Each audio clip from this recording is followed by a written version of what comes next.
what I appreciated is the coach, Kimberly, she's like, this is the most prepared you're going to be for where you are right now. And that's why you're ready to go now.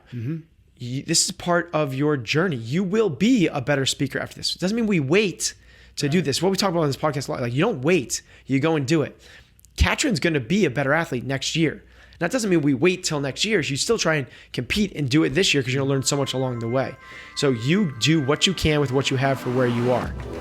We are here because we know the outcomes in our lives are within our control. That taking absolute ownership of how we eat, sleep, train, think, and connect with each other is how we'll optimize our health and happiness. That chasing excellence is how we grab hold of what is possible. Our mission is to live on the run, always chasing, never stopping. Hello and welcome back to another episode of Chasing Excellence. How are you, sir? I'm good, sir. Today we are going to discuss something that I'm personally very curious about. Before we were recording, I was saying that this episode is just an excuse for me to ask questions that I've been curious about, anyways. Perfect. And it's related to the TED Talk that you recently went out to California. Yep. Santa Barbara. Santa Barbara. So, because here's kind of the context to it is I think that, and I think this because I feel like I've done it before, is that I'll watch, and TED's a great example, but it's like, it's public speaking in general. And you watch people who are really good at it, really skilled at it, experienced at it, and you think, oh, like you're just good at it. This is like the book talent, talent code. This is mindset. Yeah, and it's really easy to watch, and you fill in the blank of people who like Simon Sinek, right? Like everybody watches him, is like, oh, he's an amazing speaker, which he is, but he probably wasn't born that way.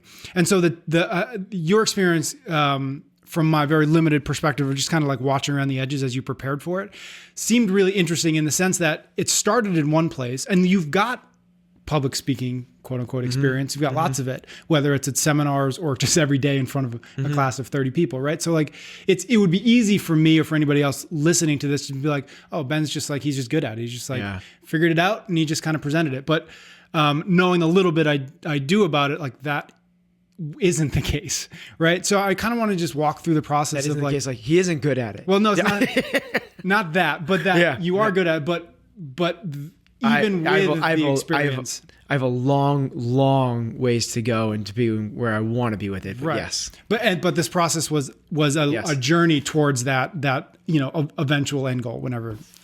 So that's kind of what I want to talk to you about. Yeah. Just like, what was the process like? So maybe start at the beginning of like, okay, somebody asked you to do a TED Talk. Was it an immediate, like, yep, doing it. I know what it is. I know the subject. I know the parameters of it. Okay. So I've been asked to do a TED. So first off, a differentiation. There's TED and there's TEDx.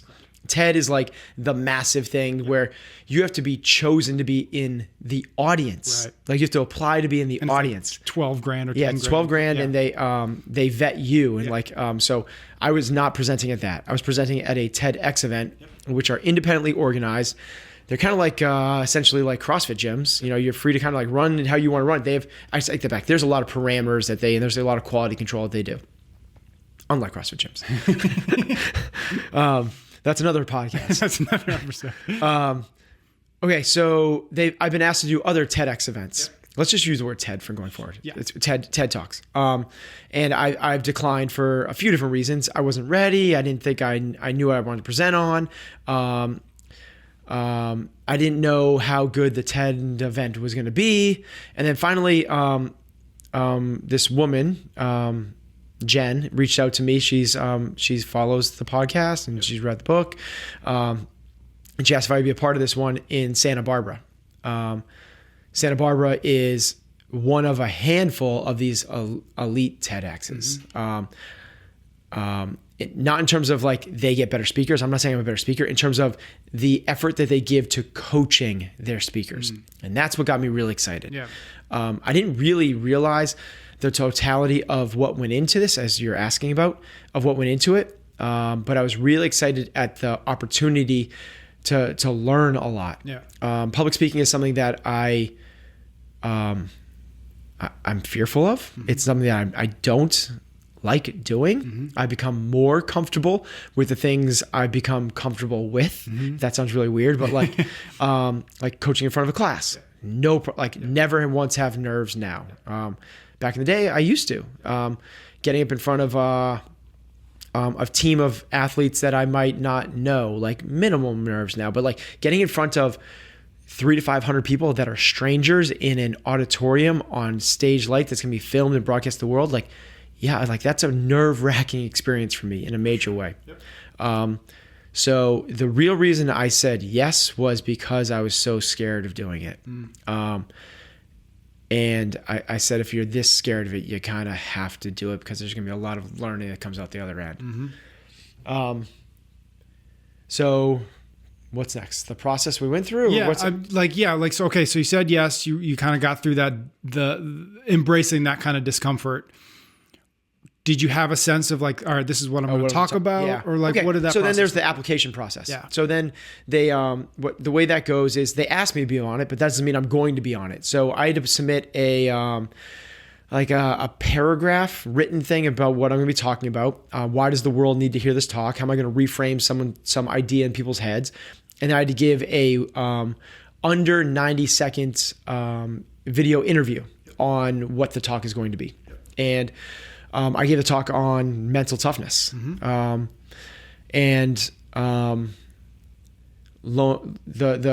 idea was I've given this talk before. Right. I have a PowerPoint presentation. I have it all built out. There's a number of steps. I believe people are teaching mental toughness wrong. I believe people are trying to become mentally tough wrong. So I have created a system that I believe you could plug someone into that helps get them to be mentally tough. And it has nothing to do with, your pain tolerance or being yelled at or doing harder workouts. That's not part of the system. Those are all physical things. Right. This is mental. So, and by the way, it's not mindfulness or meditation either.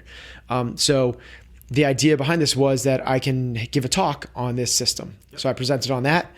The talk I gave was very different than I anticipated. It was still on that, but the delivery was 95% different than the presentations I've been giving up to that point. So the one you actually gave at the event was 95% almost completely different. Yeah.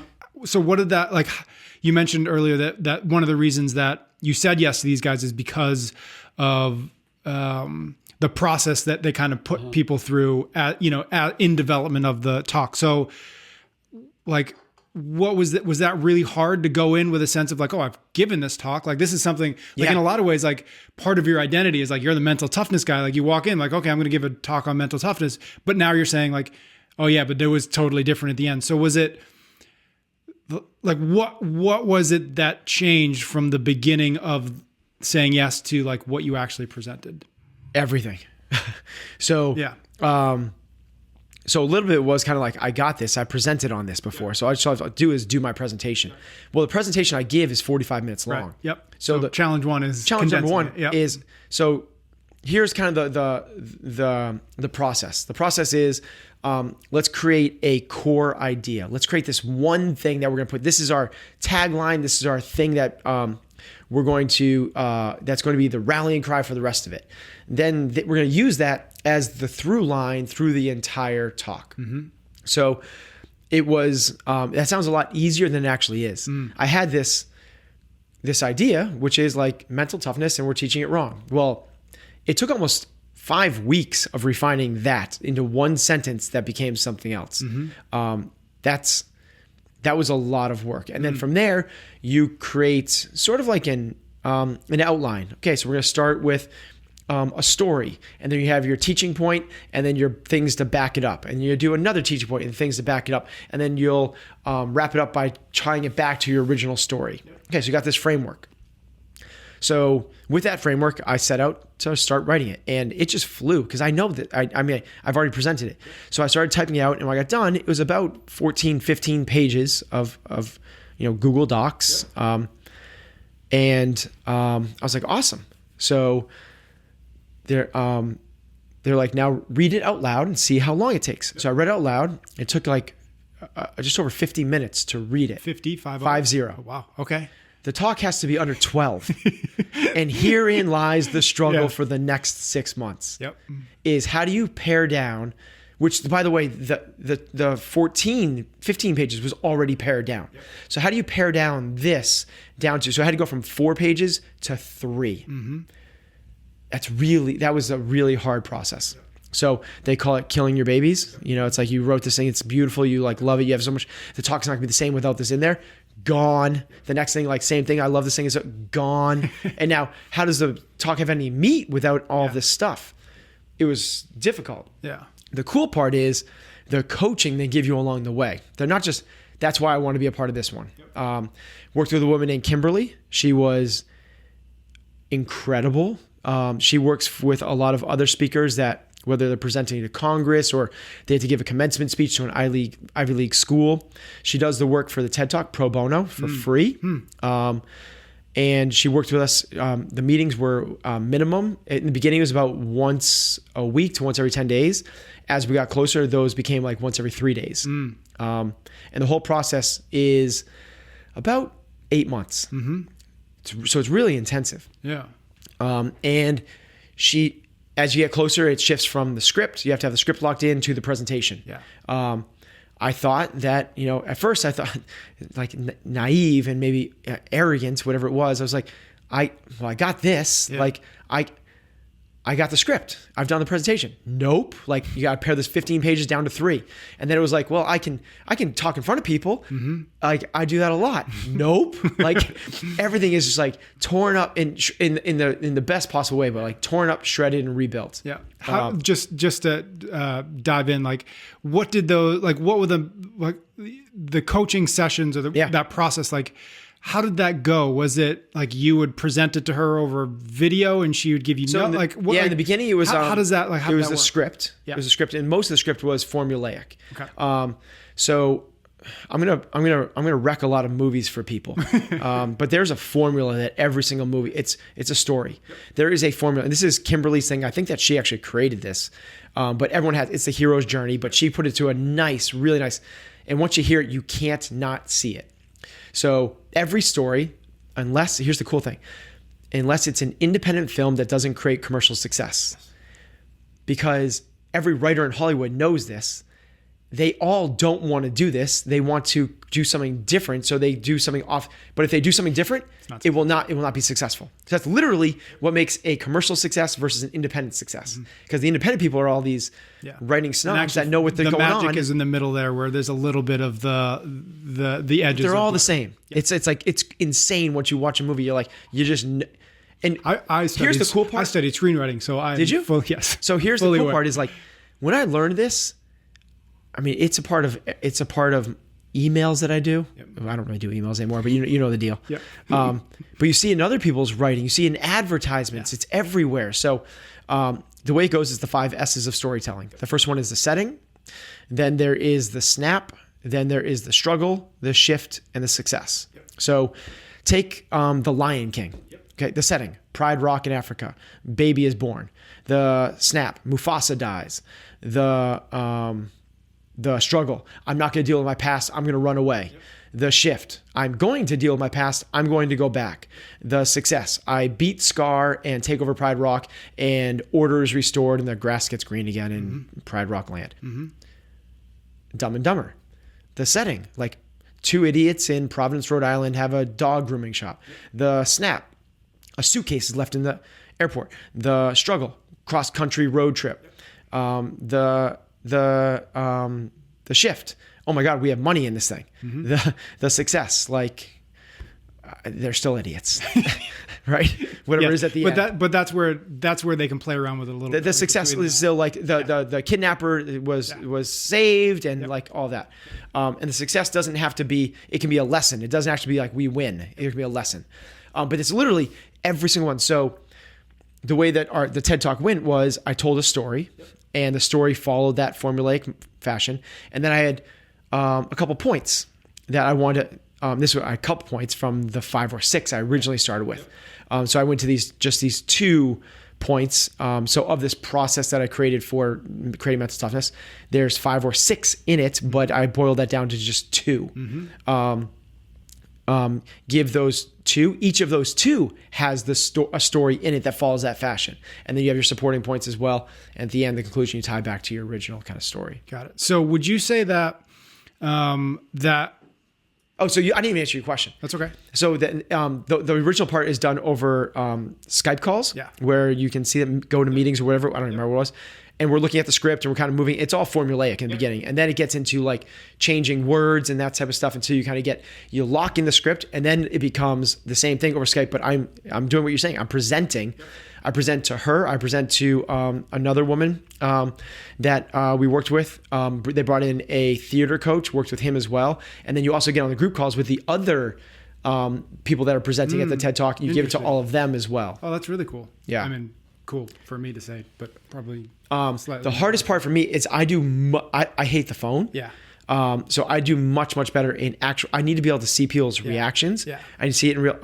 So I did better when I got in real person than I did. Were you just like in this office and yes, with your phone? In this office, and I literally taped a circle on the floor, the size of the red circle. Yep. So you have a circle on the floor. I'm kind of giving all the secrets away. Yeah. But you stay on the red circle and you can move around there, but you want to be able to know where you are. Yeah. And that's probably mostly for lighting and cameras. But yep. Exactly. And from there, it's everything like when you're going to move, making sure you're not doing parallel gestures, which is for people watching on YouTube, when you do both hands doing the same thing at the same time, that's really distracting for people to watch. Interesting. But if you do unparalleled gestures, you can be equally dynamic, but it should not be both at the same time. Because you kind of look like frenetic and frantic with the two hands. That's interesting.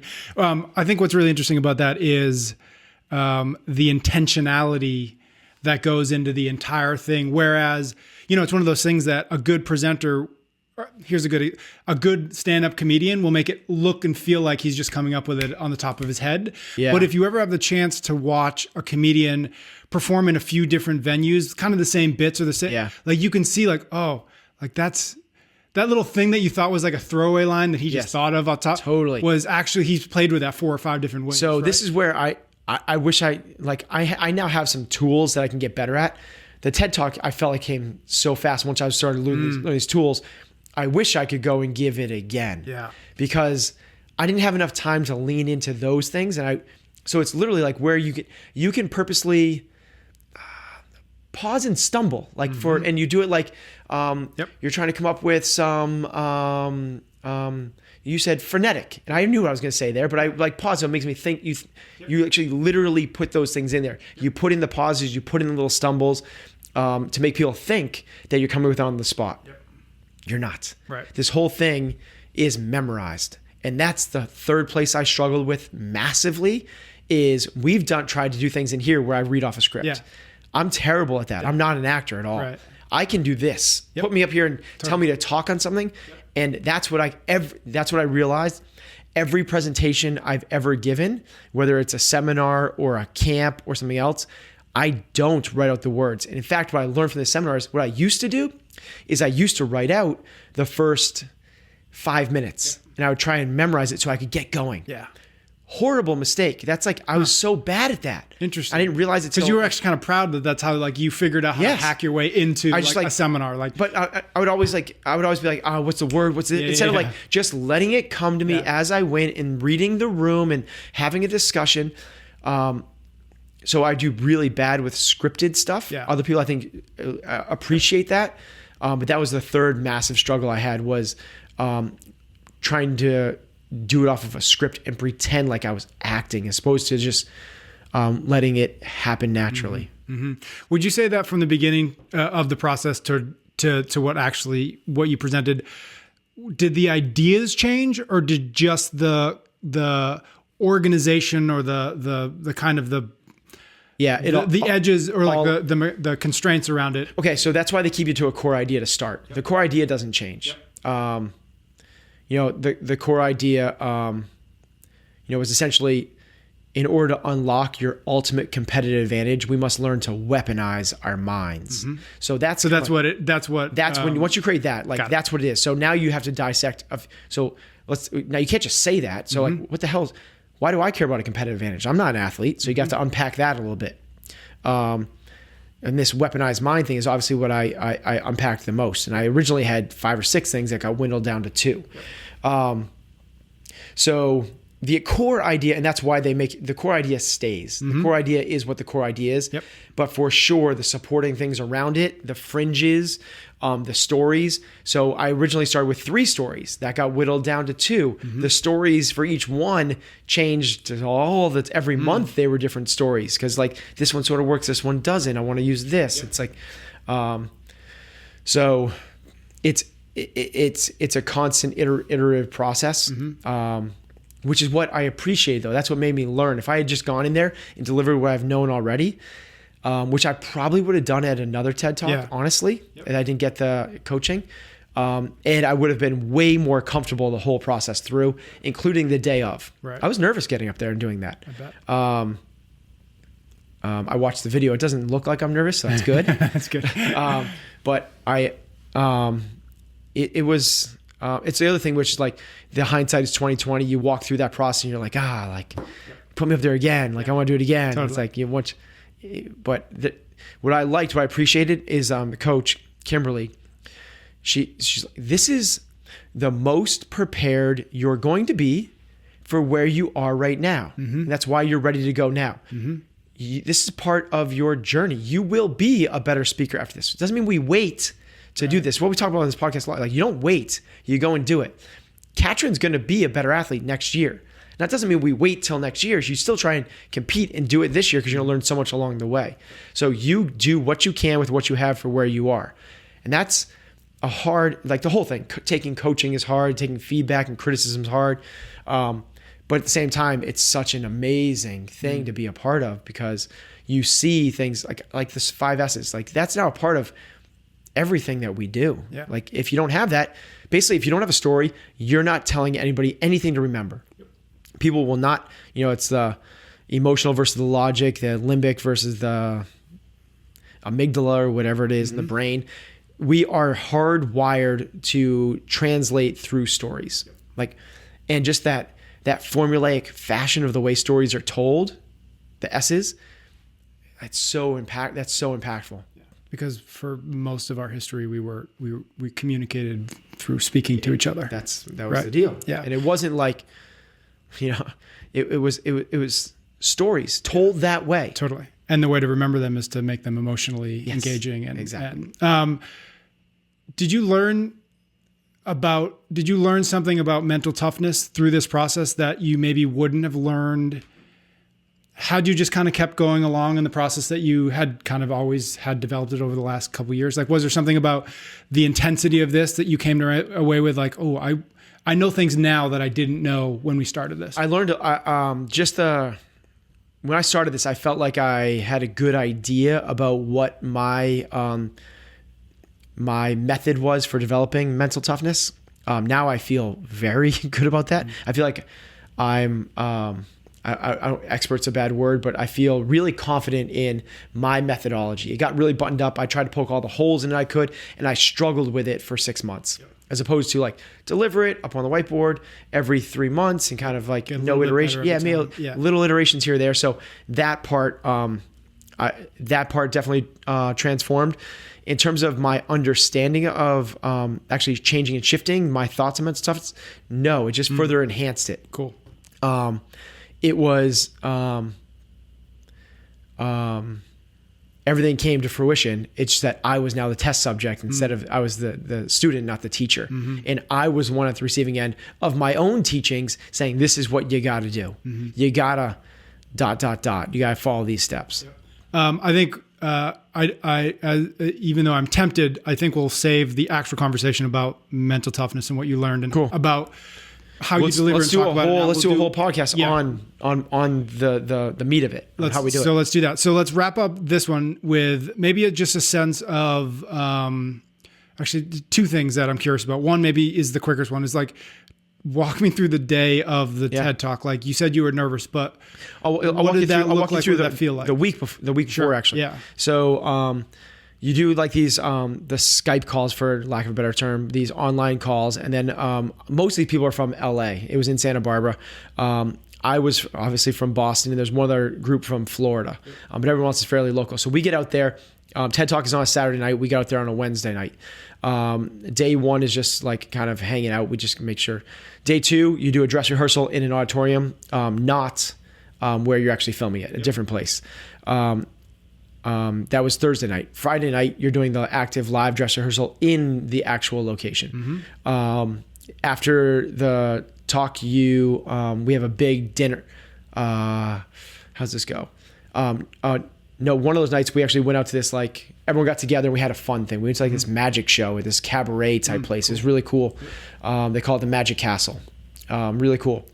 So it's really fancy dinner. They rented out the whole place for us. There's about 12 speakers and a huge staff that puts this thing on. Then the night before, you give your rehearsal in the morning, and then you come back and we had speaker dinner on the stage, put on by this incredible chef with all this farm to table stuff. So he's like, he made like this acorn apple like fish thing, and he's like, I got the acorns from the farm. It's like literally like he's telling us where he got all this stuff. Yeah. It was super cool. And then from there, the next morning, the day of, I was presenting. They break into these different groups, so 3 speakers go at a time. There's 3 or 4, and there's 3 or 4 breaks. So essentially, you listen for 45 minutes to an hour, you have a break, 45 minutes to an hour and a break. I was the last speaker in the first group. It's the best place I would have wanted to be. So I didn't get to pick it, but I love that enough that like I could get there and feel it, but I didn't have to wait the whole day for this thing to go off. So got there in the morning. As they're setting up, I kind of just hung out on the stage to get my feelings. I went up to the stage a couple times, presented the first few lines. Then there's a speaker room downstairs, and basically you hang out downstairs with all the speakers. There's hair and makeup, mostly for the girls. I didn't do hair and makeup. Maybe I should have. And then really cool, amazing. Kimberly runs the stage. She's introducing the speakers. Her husband, Mark, does all the production stuff, the video. And then they, in between each section, they have these incredible performers, these incredible dance, rap singers, like just this like incredible group. So it like really kind of like, it did not feel like a long day at all. You're there from, I can't remember now, it's either 9 or 10 until 4 or 5 at night. But I mean, it just goes because you're hearing, 12, 13, 14-minute talk, and then another one, and then another one, and then break, and then these amazing performers, and then kind of rinse, wash, repeat. Yeah, it's really cool. Very cool. Last question is just as it relates to the value that you see in having a coach, because I think it's one of those things that oh my god, a lot of people probably, I mean, I'm assuming a little bit, like they look at you and they're like, oh, Ben's got it figured out, like he doesn't need quote unquote help, he doesn't need a coach, love it, he's the coach, right? Yeah. So I'm just curious, like what was that, what kind of value did you see in that, and maybe what you learned from just having somebody who's kind of watching you or working with you in that role or in that position? So going through the entire thing. So in the middle of it, you're kind of like, wow, this is really cool. They're investing a lot into me. I can see kind of the growth happening, but it's hard. It's struggle. So it's really kind of hard to see the growth. Yeah. You're kind of more focused on the struggle. The thing that really brought to fruition was one of the other presenters talked about the value of a coach. Like in their TED Talk. That was their TED Talk was, he had a few points in there, but he basically talked about like how a transformation. Yeah. And one of the things was step number 1 was get a coach. Yeah. And what I realized was like, so I came back, by the way, and hired a business coach. Yeah. Really cool. Right away, hired a business coach because I was just like, yes, I saw how impactful this was. I never would have gotten to where I am today in terms of speaking, and I'm so far from where I want to be. But I never would have learned what I learned without a coach. Like maybe it's a short. The way he said it was, it's the hack. It's the shortcut. It's the shortcut is a coach. So it was so powerful to be a part of that. What I realized was I need more of this around me. And I started to realize like, well, what is a coach? What does a coach do? So when I started working with the business coach, all that they're doing is they're not emotionally involved at all. Yeah. They're on the outside looking in, and they don't have your one perspective. They've seen this 400 to 4,000 times. And they just go, have you ever thought about like maybe ... Yeah. And I realized, you know what? Like, And people have this stigma about coaches where it's like, I don't need it. I don't want it. Like, or that it's a signal of weakness. Yeah. But you know what? Everybody has at least one coach in their life. You know who it is? Their doctor. Their doctor's doing the same thing. Yeah. You're going like, here's my symptoms, here's what I'm dealing with. And the doctor's just really knowledgeable. He goes, well, based off of the 4,000 other cases I've seen like this, and my education, school, my education of becoming a coach and my personal practice, my experience, I think that maybe we should think about taking this medication. Yep. I think that maybe we should think, that's all a doctor is. Yeah. Yet we have no problem going to doctors. Right. Some of us do. But most of us, if we're like sick, so let's not wait till we're sick. Let's wait till like more like a functional medicine person that's going to keep us healthy. That's nothing more than a coach. Yeah. And we start to realize, this is what shifted me to like the business thing. I was like, I got the business thing figured out. I don't need one. What are they going to tell me? And I was like, well, I feel like I have health figured out, but I still go see the doctor. Yeah. So why am I reaching out to a doctor? Why am I reaching out to a functional medicine person? Why does Katrin reach out to me? Like, it's because a coach's job is to take somebody someplace they can't go on their own. That's what a coach does. And what you're saying there is like, I'm not going to get there without a coach. Yeah. So it's one of those things that we say like, try and fail. Hire a coach. If it doesn't work, fire him, get the next one. But that's what we should be looking for. Okay. Coaches are so valuable. Yeah. And it's funny that like that's what you do. I know. But it's still, right. But it's actually in some ways it's symbolic of the thing, which is like we have our head down. Yes. On the thing that we do, and the thing that a coach does, it picks your head up. Yes. It says, look at it this way, or have you thought about this? You know, Ray Dalio writes in Principles a lot about everybody has blind spots, and a good coach doesn't have the same blind spots as you, and that in and of itself is valuable. So one of the things with the coach is like, well, am I getting my return on my investment? Yep. It's like, it's just finding a coach takes a lot of time, and time is the only non-renewable resource. So like, am I wasting time trying to do this? And then am I wasting another valuable resource, money? Like, and then we pay a lot of money for our business coach. It is ridiculously expensive. And it's going to take us, and I was like, is it really, like after one session, we did one full day session, the entire leadership team I have looked at each other like, what the hell was that, in the most positive way? Yeah. They're like, we never would have gotten there. Yeah. In one day, he leapfrogged us like maybe 3, 4, 5 years. I mean, yes, they're valuable. Think of the return on investment on that. Yes, we pay, $5,000, $6,000, $7,000, $8,000, whatever it is, $1,000 for a day. But the power that one day brought is going to return itself so much faster. Very cool. All right, my man. That was fun. Thank you very much. We'll see everybody next week. Thanks, Pat.